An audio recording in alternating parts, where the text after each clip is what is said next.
sebelum presentasinya dimulai, saya mohon perhatian serta kerjasama dari Anda. Bagi Anda yang membawa makanan ringan ataupun makanan lainnya, kami harap untuk menutupnya terlebih dahulu secara rapat-rapat. Dan bagi Anda yang membawa putra-putri Anda, kami harap untuk selalu menjaganya agar selalu berada di samping dan kiri Anda dan tidak ada lagi yang melintas di depan rekan-rekan Anda yang sudah menempati tempat duduk. Dan baiklah para pengunjung negeri Taman Safari Indonesia Bogor, kini presentasi dari tampilnya burung-burung pemangsa pada kesempatan siang hari ini segera dimulai. Happy.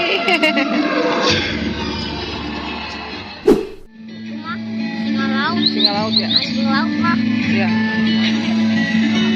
Halo para pengunjung negeri Taman Safari Bogor. Apa kabar semuanya siang hari ini? Mana nih kok sepi banget, kurang semangat. Apa kabar semuanya siang hari ini?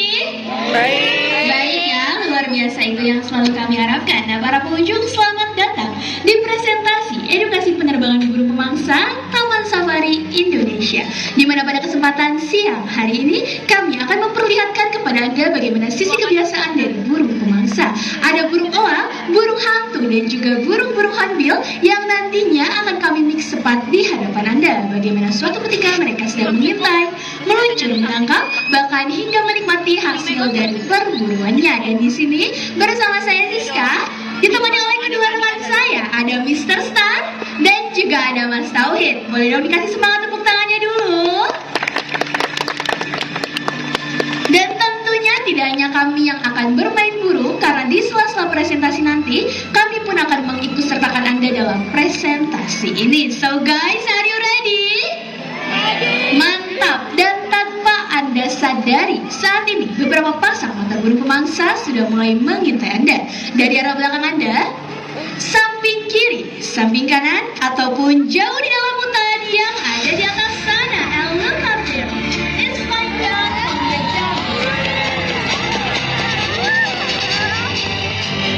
Wow, boleh dikasih semangat tepuk tangannya dulu.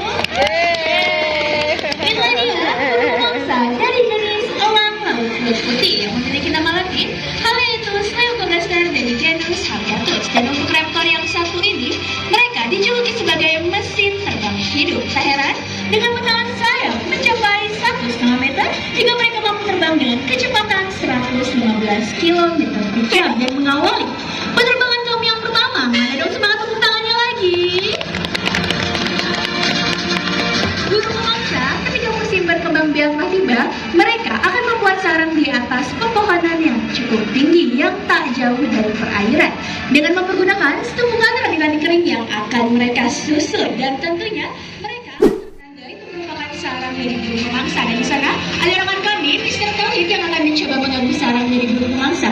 Kini kita akan lihat bagaimana reaksi dari sang pemilik sarang. Apakah ia akan tinggal diam begitu saja ataukah sebaliknya? Pada saat ini sang pemilik sarang jauh di dalam hutan yang ada di atas sana dan bisa Anda lihat. Hati-hati Mas Tauhid, awas, tentunya ia tidak akan tinggal diam begitu saja. Dan apabila sarang ini sudah dirasa aman, ia pun akan langsung melanjutkan perburuannya. Wow, mana dong semangat tepuk tangannya lagi. Dia menangkap ikan mama yang ada di situ. Dan bagaimana tangkapnya rektor yang satu ini sedang berburu ikan yang ada di atas permukaan air. Masih dari jenis yang sama, burung pemangsa dari jenis elang laut perut putih. Bahkan mereka mampu menangkap mangsanya yang berukuran 1,5 dari bobot dirinya sendiri dan langsung membawanya ke udara. Dan inilah dia salah satu sosok raptor terbesar yang ada di Indonesia. Di Indonesia, khususnya di kawasan sudah besar, mereka sering kita jumpai di daerah Kalimantan dan Sumatera. Namun untuk daerah Jawa dan Bali sudah jarang kita temukan. Dan penyebarannya tentunya tidak hanya di Indonesia saja. Burung yang satu ini tersebar hingga ke Bombay, India, Filipina, Malaysia, bahkan hingga ke Australia. Dan jangan lupa, inilah dia salah satu sosok raptor terbesar yang ada di Indonesia, the white-bellied seagull. Mari dong semangat tepuk tangannya lagi.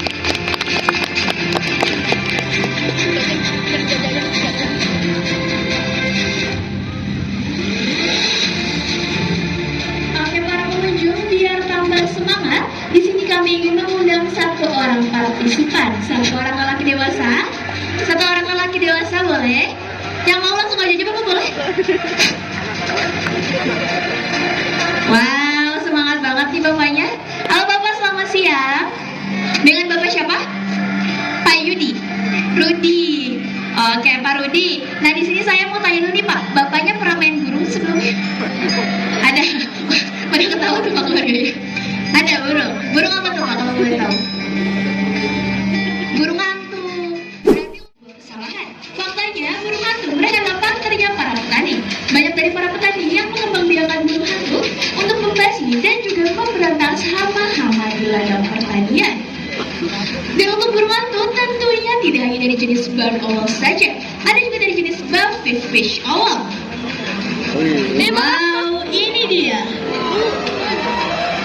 Seperti halnya namanya, buffy fish owl, ia sering memangsa ikan, kadal dan juga makhluk air lainnya. Dan dapat Anda perhatikan, untuk burung hantu yang satu ini, ia memiliki bola mata yang cukup terang. Itu dikarenakan ia mampu aktif antara 16 hingga 24 jam periode terang.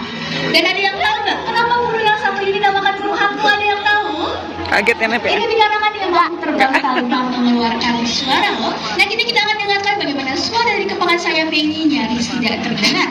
Dan kami mohon untuk tidak yang tiba-tiba berdiri karena burung akan terbang cukup rendah atau mendekat dengan Anda. Wow, ada yang mendengar suara dari kepakan sayapnya? Ada yang dengar gak? Tidak ya, itu dikarenakan burung yang satu ini memiliki apa Mas Tohid? Memiliki jumbai, dan jumbainya ini berbentuk seperti sisir yang berada di setiap ujung bulu sayapnya. Itu berfungsi untuk membuyarkan frekuensi suara, sehingga ketika burung hantu sedang terbang, suara dari kepakan sayapnya ini senyap layaknya seperti hantu. Dan untuk kedua burung hantu Taman Safari Indonesia, mana dong semangat tepuk tangannya lagi. Oke para pengunjung di sini, saya mau tanya dulu nih, masih semangat semuanya? Masih mau dilanjut gak? Mantap. Indonesia kaya akan berbagai jenis unggas, tidak hanya dari jenis burung pemangsa. Kini kita akan lihat sisi kebiasaan dari burung-burung hornbill, merupakan burung endemik Indonesia yang jarang kita jumpai di negara yang lain. Bisa Anda perhatikan? Di sebelah pojok kanan Anda itu merupakan sarang dari burung hornbill, dan ada sedikit paruh yang keluar. Itu merupakan suara anaknya yang ada di dalam sarang, memberikan kode kepada induk yang jantan bahwa induk betina dan juga sang anak sudah mulai merasa lapar. Dan di manakah induk yang jantan saat ini berada? Karena sejauh-jauhnya induk jantan meninggalkan sarang, ia tidak akan lupa kepada induk betina dan juga anak-anaknya.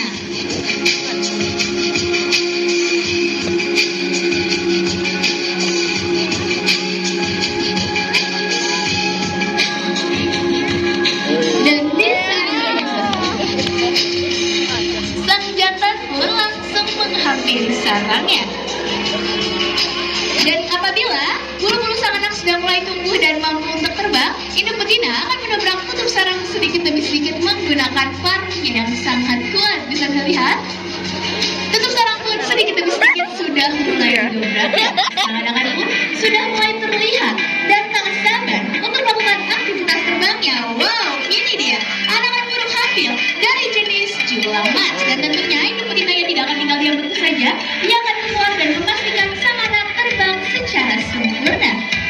Ini dia induk yang betina. Dan untuk membandingkan yang jantan dan juga yang betina itu sangatlah mudah. Dimana untuk yang jantan yang dipegang oleh Mr. Star, ia memiliki gelembung darah berwarna kuning, sama untuk yang betina, ia memiliki gelembung darah berwarna biru. Dan dari bulunya sendiri sudah jelas berbeda. Dan untuk burung hantu ini, mereka dijuluki sebagai jokori, yaitu penyemai bibit tanaman. Jadi, apabila buah yang dia makan seperti ini, bijinya itu tidak akan hancur, melainkan akan keluar bersama dengan kotoran suatu ketika burung hantu sedang terbang ataupun bertengger di atas pohon. Dan jangan lupa, inilah dia burung hornbill dari jenis julang mas. Mana dong semangat tepuk tangannya lagi. Dan untuk burung hornbill tentunya tidak hanya yang berukuran sedang saja. Kini kita akan lihat pergerakan burung hornbill terbesar yang ada di Indonesia. Arahkan kembali pandangan Anda jauh ke dalam hutan yang ada di atas sana.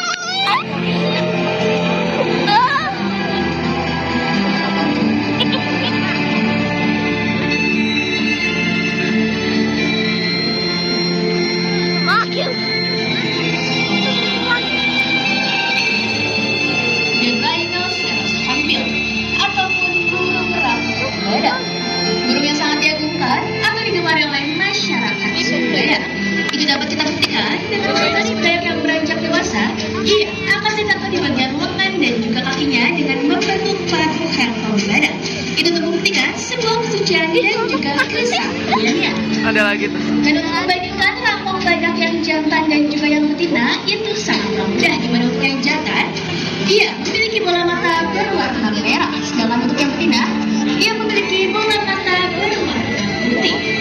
Dan untuk burung ini, mereka memiliki sifat perkawinan monogami murni. Jadi, apabila salah satu pasangannya mati, maka pasangan yang lain akan hidup menyendiri, sulit pindah ke lain hati. Cie-cie.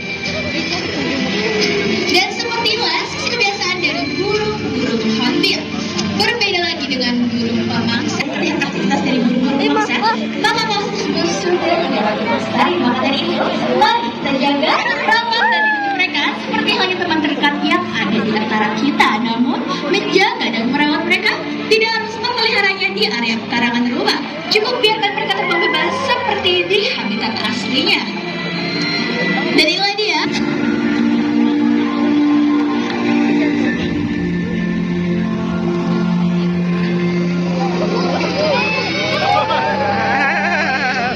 Ini. Flamingo. Burung flamingo, sang maskot kota Flamingo itu. yang diresmikan oleh mantan gubernur kota DKI Jakarta yaitu Bapak Wiyogo Adnodarmito.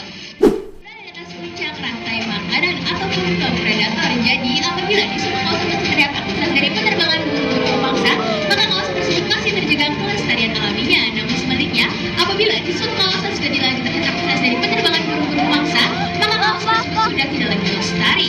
Seperti halnya burung Garuda. Nah, masih banyak orang yang beranggapan bahwa burung Garuda hanyalah burung mitos belaka. Namun, burung Garuda itu ada.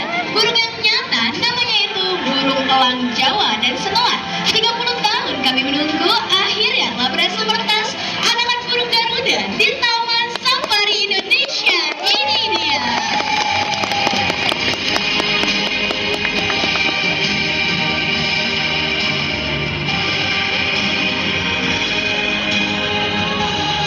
Wow, itu dia salah satu anakan yang berhasil meretas di Taman Safari Indonesia. Karena dari tahun 2017 hingga saat ini kami telah berhasil mengembangbiakan burung Garuda di luar habitat aslinya. Dan tentunya kami juga ikut terlibat akan pemeliharaan burung Garuda dan penangkaran Taman Safari Indonesia. Dan bila Anda ingin ikut serta dalam pelestarian satwa-satwa ini, jadilah Anda sebagai customer setia Taman Safari Indonesia dan menjadikan Taman Safari Indonesia sebagai destinasi wisata Anda, keluarga dan juga kerabat. Dan jangan pernah biarkan mereka semua punah. Apa kita mau mereka semua punah?